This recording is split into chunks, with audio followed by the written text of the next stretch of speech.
Hi students, I am Arna. Today our topic is ideal solution. So what is the meaning of ideal solution? A solution which obeys rules at all concentration and temperature is called ideal solution. A solution అయితే రౌల్స్లను ఏ concentration దగ్గరైనా ఏ temperature దగ్గరైనా obey చేస్తుందో ఆ solution ideal solution చెప్తున్నారు. Suppose నేను ఒక closure container తీసుకున్నాను అనుకోండి. ఒక క్లోజర్ కంటైనర్స్ తీసుకున్నాను. ఒక కంటైనర్లోకి వచ్చేసి ఓలటైల్ నేచర్లో ఉన్న ప్యూర్ లిక్విడ్ ఏ తీసుకున్నాను. ఓలటైల్ నేచర్, ఓలటైల్ అంటే ఈజీగా వేపర్స్గా కన్వర్ట్ అవుతుంది, అర్థమవుతుందా? ఓలటైల్ నేచర్ ఉన్న ప్యూర్ లిక్విడ్ ఏ తీసుకున్నాను. అలాగే ఇంకొక కంటైనర్లో ఇంకో వెజల్లో ఏం చేశాను, అదే ఓలటైల్ నేచర్లో ఉన్న ప్యూర్ లిక్విడ్ బి తీసుకున్నాను. లిక్విడ్ ఏ, లిక్విడ్ బి, ఈ రెండు కూడా ఏ నేచర్లో ఉండాలట, ఓలటైల్ నేచర్లో ఉండాలి. ఇప్పుడు ఈ రెండింటిని మిక్స్ చేశాను. ఇంకొక కంటైనర్ తీసుకొని ఈ రెండింటిని మిక్స్ చేశాను. ఈ రెండు లిక్విడ్స్ని మిక్స్ చేసినప్పుడు ఇక్కడ ఏం చేంజెస్ వస్తాయో ఒక్కసారి అబ్జర్వ్ చేద్దాం, ఓకేనా? సో ఫస్ట్ ఏంటి, అకార్డింగ్ టు రౌల్స్ లా ప్రకారం ఏమంటున్నాడు, PA is directly proportional to zeta A. Zeta అంటే ఎక్స్ఏ అనొచ్చు, జీటా ఏ అనొచ్చు, అంటే ఇది మోల్ ఫ్రాక్షన్ అనమాట. So PA is directly proportional to zeta A. PA అంటే partial pressure of A, partial pressure of liquid A.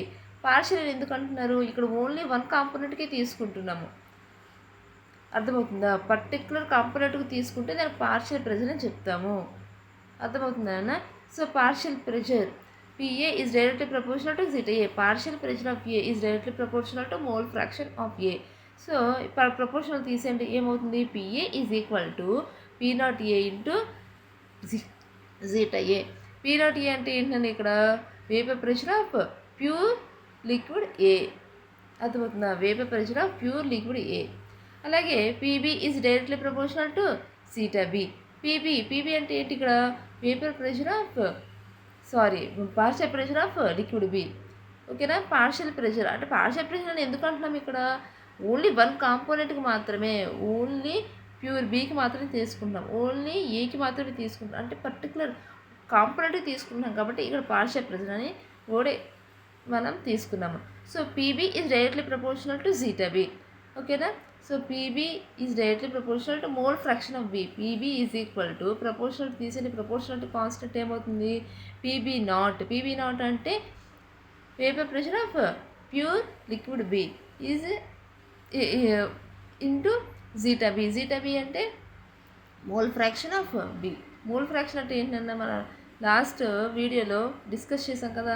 Mole fraction అంటే ఏంటి, number of moles of B అంటే ఇటు బి తీసుకున్నాం కాబట్టి number of moles of B by total number of moles are present in the solution, ఓకేనా? అర్థమవుతుందా?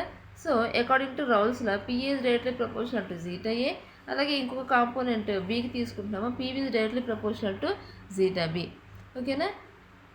Is equal to ఈ రెండింటిని నేను ఏం చేశాను, మిక్స్ చేశాను, ఏని బీని మిక్స్ చేశాను. మిక్స్ చేసినప్పుడు ఏమవుతుంది, అకార్డింగ్ టు డాల్టన్స్ లా ప్రకారం ఏమవుతుంది, the total pressure exerted by the solution is equal to sum of the individual partial pressure of A and B, అర్థమవుతుందా? సో ఇది ఎక్స్పెరిమెంటల్గా అంటే observed value P experimental is equal to అంటే ఎక్స్పెరిమెంటల్గా తీసుకున్న value PA value ఎంత నన్ను, ఇక్కడ పిఏ వాల్యూ ఏముంది, PA naught zeta A plus PB naught zeta B, అర్థమవుతుందా? ఎక్స్పెరిమెంటల్గా అబ్జర్వ్ చేసిన value is equal to calculated by రౌల్స్లో నుంచి క్యాలిక్యులేట్ చేసిన వాల్యూకి ఈక్వల్ అయితే ఇది అబ్జర్వ్డ్ వాల్యూ అంటే ఎక్స్పెరిమెంటల్గా వచ్చిన వాల్యూ. ఇది మన ల్యాబ్లో సపోజ్ థియరిటికల్గా అబ్జర్వ్ చేసిన వాల్యూ అంటే రౌల్స్లో నుంచి క్యాలిక్యులేట్ చేసిన వాల్యూకి ఈక్వల్ అయితే అలాంటి సొల్యూషన్స్ని ఏమంటారు అంటే ఐడియల్ సొల్యూషన్ అంటారు, ఓకేనా? Second point, delta H mixture is equal to 0 అంటే change in enthalpy is equal to 0. ఇప్పుడు ఏని బీని మిక్స్ చేసినప్పుడు హీట్ ఎనర్జీ రిలీజ్ అవ్వట్లేదు, హీట్ ఎనర్జీ అబ్జర్వ్ అవ్వట్లేదు, అలాంటి సొల్యూషన్స్ని ఏమంటారు అంటే ఐడియల్ సొల్యూషన్ అంటారు. అంటే టోటల్గా జీరో అవుతుంది. హీట్ ఎనర్జీ రిలీజ్ అవ్వట్లేదు, అలాగే హీట్ ఎనర్జీ అబ్జర్వ్ అవ్వట్లేదు. అలాంటి సొల్యూషన్స్ని ఏమంటారు నాన్న? ఐడియల్ సొల్యూషన్ అంటారు. అలాగే delta V mixture is equal to d zero. Delta V అంటే చేంజ్ ఇన్ వాల్యూమ్. అర్థమవుతుందా? అంటే సపోజ్ నేను ఇక్కడ ఫస్ట్ ఇక్కడ 10 ml తీసుకున్నాను అనుకోండి. ఓకేనా? లిక్విడ్ ఏ 10 ml తీసుకున్నాను, లిక్విడ్ బి 30 ml తీసుకున్నాను. మొత్తం ఏమవ్వాలి?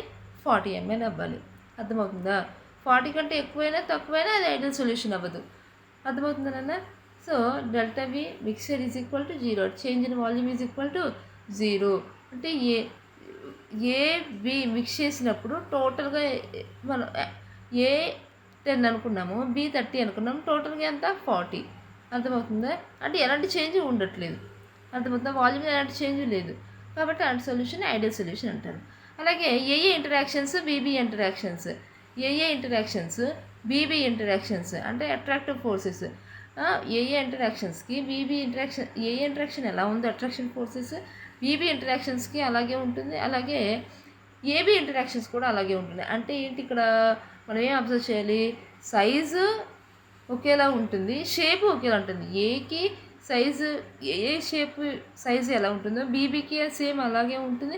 అలాగే మిక్స్ చేసిన తర్వాత ఏబీ కూడా సైజు షేప్ అలాగే ఉంటుంది, అంటే ఈక్వల్గా ఉంటుంది. A A interactions is equal to B B interactions is equal to A B interactions. ఓకేనా? సో అలాంటి సొల్యూషన్స్ని ఏమంటారు? ఐడియల్ సొల్యూషన్స్ అంటారు. ఎగ్జాంపుల్ తీసుకుంటే బెంజిన్, టోలిన్, అలాగే క్లోరోబెంజిన్, బ్రోమోబెంజిన్. అలాగే ఇంకొక మనం ఎగ్జాంపుల్ కూడా తీసుకోవచ్చు. ఏంటమ్మా అంటే dilute solutions. All dilute solutions are ideal solution. Dilute solution అంటే ఏం చెప్పుకున్నాము?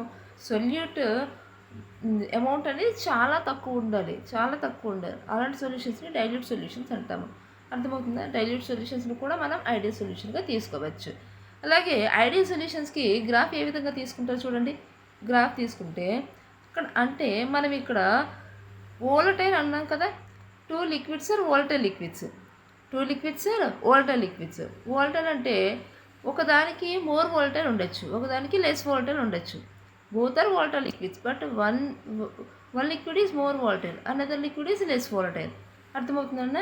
సో ఇక్కడ మనం వై యాక్సిస్ మీద వేపర్ ప్రెషర్ తీసుకున్నాము, ఎక్స్ యాక్సిస్ మీద మోల్ ఫ్రాక్షన్ తీసుకున్నాము. సో ఇక్కడ ఏమవుతుంది? ఇక్కడ ఏ లిక్విడ్ మోర్ వోలటైల్ అంటే ఇంకా ఈజీగా వేపర్స్ని ఫామ్ చేస్తుంది, వేపర్స్ని ఫామ్ చేయగలదు. అర్థమవుతుందా? అలాగే బి అనేది ఇది కూడా వోలటైలే, కానీ ఏతో కంపేర్ చేస్తే ఇది తక్కువగా వేపర్స్ని ఫామ్ చేయగలదు. ఓకేనా? సో వై యాక్సిస్ మీద వేపర్ ప్రెషర్ తీసుకున్నాము, ఎక్స్ యాక్సిస్ మీద మోల్ ఫ్రాక్షన్ తీసుకున్నాము. సో చూడండి, ఫస్ట్ జీటా ఏ, ఎక్స్ఏ కూడా అనొచ్చు. Zeta A is equal to 1. అంటే ఇక్కడ ప్యూర్ లిక్విడ్ ఏ మాత్రమే ఉంటుంది. ప్యూర్ లిక్విడ్ ఏ అంటే zeta A is equal to 1 అంటే ఇక్కడ ప్యూర్ లిక్విడ్ ఏ మాత్రమే ఉంటుంది స్టార్టింగ్లో. సో ఇక్కడ ఏమవుతుంది? మోల్ ఫ్రాక్షన్ లెఫ్ట్ నుంచి రైట్కి వెళ్ళేటప్పుడు అంటే మోల్ ఫ్రాక్షన్ డిక్రీజ్ అవుతూ ఉంది. 0.8, 0.6, 0.4, 0. అంటే ఇక్కడ మోల్ ఫ్రాక్షన్ ఏమవుతుంది? డిక్రీజ్ అవుతుంది. లాస్ట్లో ఈ జీటా ఏమవుతుంది? 0 అవుతుంది. అంటే mole fraction of A is equal to 0. అంటే మోల్ ఫ్రాక్షన్ డిక్రీజ్ అవుతుంది. మోల్ ఫ్రాక్షన్ డిక్రీజ్ అవుతుంది అంటే ఏంటని ఇక్కడ meaning? Number of moles decrease అవుతుందనే కదా. సో మోల్ ఫ్రాక్షన్కి ఏంటి ఇక్కడ? మోల్ ఫ్రాక్షన్ అంటే ఏంటన్నా? మోల్ ఫ్రాక్షన్ ఆఫ్ ఏ అంటే number of moles of A by total number of moles కదా. సో అంటే ఇక్కడ మోల్ ఫ్రాక్షన్ లెఫ్ట్ నుంచి రైట్కి వెళ్తున్న కొద్ది డిక్రీజ్ అవుతుంది అంటే నెంబర్ ఆఫ్ మోల్స్ కూడా డిక్రీజ్ అవుతుంది. నెంబర్ ఆఫ్ మోల్స్ డిక్రీజ్ అవుతున్నాయి అంటే వేపర్స్ డిక్రీజ్ అవుతున్నాయి కదా. మోల్స్ డిక్రీజ్ అయితేనే కదా వేపర్స్ డిక్రీజ్ అయ్యేది. సో వేపర్స్ డిక్రీజ్ అవుతుంది. సో ఎప్పుడైతే వేపర్స్ డిక్రీజ్ అవుతున్నాయో వేపర్ ప్రెషర్ కూడా ఏమవ్వాలి? ఆటోమేటిక్గా డిక్రీజ్ అవ్వాలి. సో స్టార్టింగ్లో ప్యూర్ కాంపోనెంట్ ఏ మాత్రమే ఉంది. స్లోగా ఏమవుతుంది? సపోజ్ ఈ కాంపోజిషన్ తీసుకోండి, ఈ 0.8, 0.2 టోటల్గా 1 అవుతుంది కదా.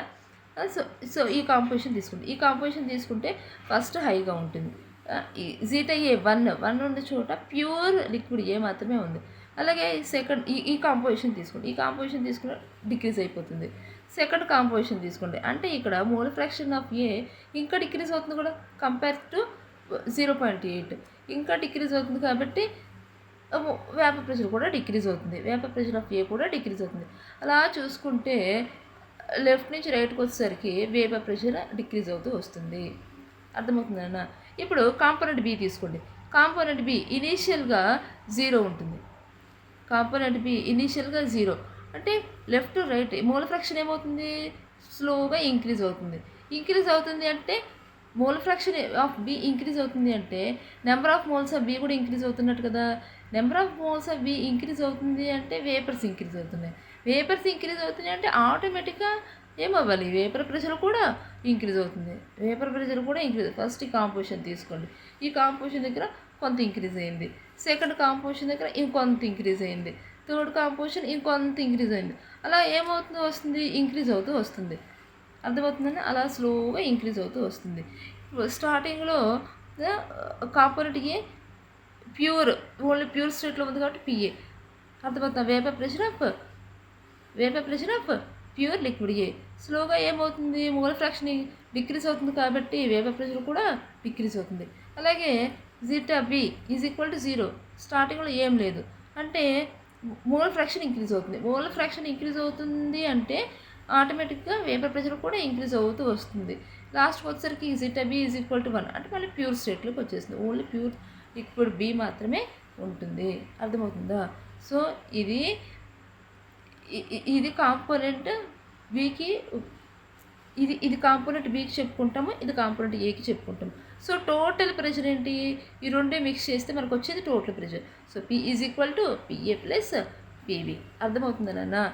అంటే ఇక్కడ మనం ఏం చెప్పుకోవచ్చు అంటే ఒక పర్టికులర్ కాంపోనెంట్ తీసుకుంటే PA is equal to P0 A into zeta A చెప్పుకుంటున్నాం కదా.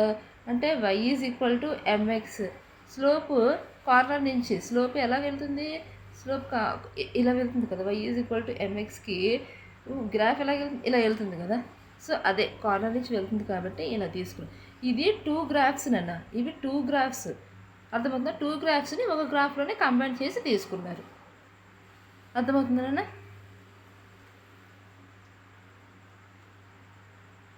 Thank you so much for watching. ఈ వీడియో మీకు నచ్చినట్లయితే లైక్ చేయండి, షేర్ చేయండి, సబ్స్క్రైబ్ చేయడం మర్చిపోవద్దు.